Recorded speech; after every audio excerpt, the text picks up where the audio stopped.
This lesson is on Scombroid fish poisoning, which can cause itchy hives, skin flushing, headaches, and other symptoms that can occur minutes to hours after consumption of contaminated fish. And later in this lesson, we'll also discuss some clues that can help you determine whether the fish you are eating or are about to eat is contaminated.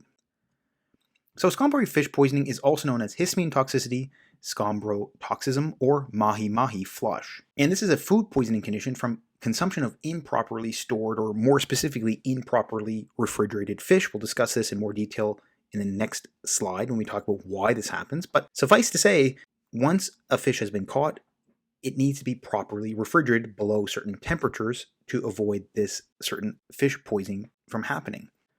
Now, although this is most commonly considered a food poisoning from consumption of contaminated fish, we can also see some cases of it occurring with ingestion of contaminated Swiss cheese. So there are going to be certain species of fish that are more likely to end up causing this particular fish or food poisoning. One of them is tuna. Another one is mackerel. These are both part of the Scombroidae family. This is where we get the name Scombroid fish poisoning from. And we can also see it from other fish species, including mahi-mahi. This is why we can see mahi-mahi flush as one of the potential names for this condition. And we can also see it in other fish species as well, including amberjack. Now, this is actually one of the most common fish poisonings in the world, and it's going to be more common in recreationally caught fish, simply because if fish are commercially caught, for instance, they're more likely to be refrigerated. So this is going to be more common in recreationally caught fish. Now let's discuss why we end up getting this particular condition. So it's all going to have to do with bacterial histidine. This is going to be found in dark meat, so this is the reason why we can see it in certain fish species more than others. And what's going to happen is that there's going to be bacterial overgrowth that occurs, and this is going to occur most commonly where temperatures are above 4 degrees Celsius. So this is why it's very important to properly refrigerate freshly caught fish. Again, you want to bring temperatures down so that they're not above 4 degrees Celsius for too long, because then we can end up getting bacterial overgrowth, which themselves produce histidine. Now, some of the bacterial species that are more commonly associated with this include E. coli, Vibrio species, Proteus species, Klebsiella, Salmonella, and Shigella. And when there's more bacterial overgrowth, again from improper refrigeration, there's going to be more production of bacterial histidine in the fish meat, and then that histidine is going to be converted by the enzyme histidine decarboxylase to histamine. This is the reason why we talked about the fact that this condition can also be named as histamine toxicity as well.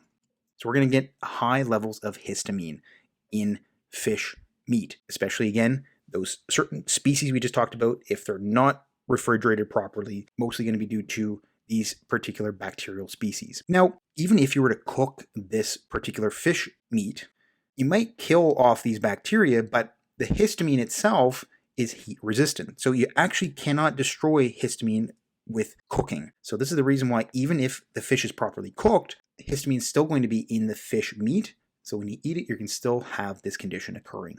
And once you've eaten this, because it's a preformed toxin, there's going to be an onset of symptoms within a few minutes to an hour. So it's going to be quite quick in the onset of symptoms. And the symptoms that are going to occur are going to be related to histamine and what histamine does in our body. Histamine is going to act in our body to increase vascular permeability. So our blood vessels get more leaky. So there's going to be some swelling. You can see, hives. We can also see vasodilation. This is going to be responsible for some symptoms as well. We can also see it increasing gastric acid secretion. We have histamine receptors in our stomach, so this can cause some gastrointestinal upset. And we can also see it acting to cause smooth muscle contraction. Now, what are some of the clinical features of Scombroid fish poisoning?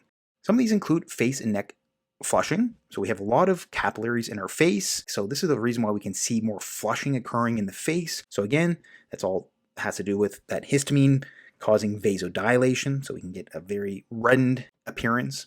We can also see diarrhea in some cases. Again, this can cause some gastrointestinal upset.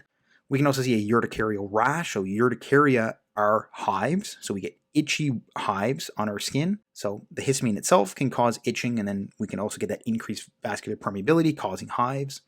And we can also get headaches as well. These are going to be more common symptoms of Scombroid fish poisoning, but we can also get other symptoms including cramps, sweating, nausea, dizziness, and blurred vision.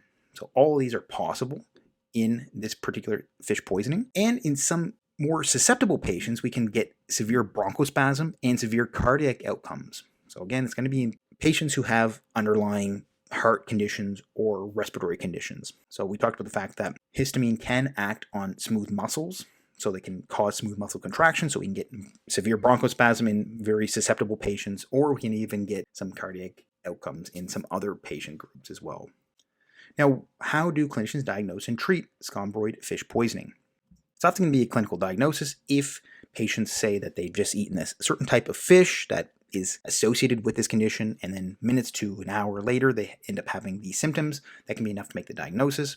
What's interesting about the fish that people eat and how they describe it, if it is contaminated with high levels of histamine, they often describe the meat when they eat as having a certain flavor. And that flavor is sort of a peppery taste. So they're more likely to describe the fish meat that they're eating. If it's been contaminated with histamine, it tastes a bit more peppery to them when they're eating.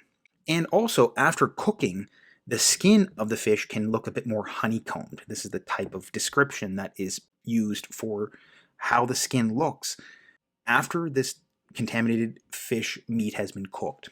So those are a couple ways that patients may be aware of the contaminated meat, although again, some other times may not even be able to tell.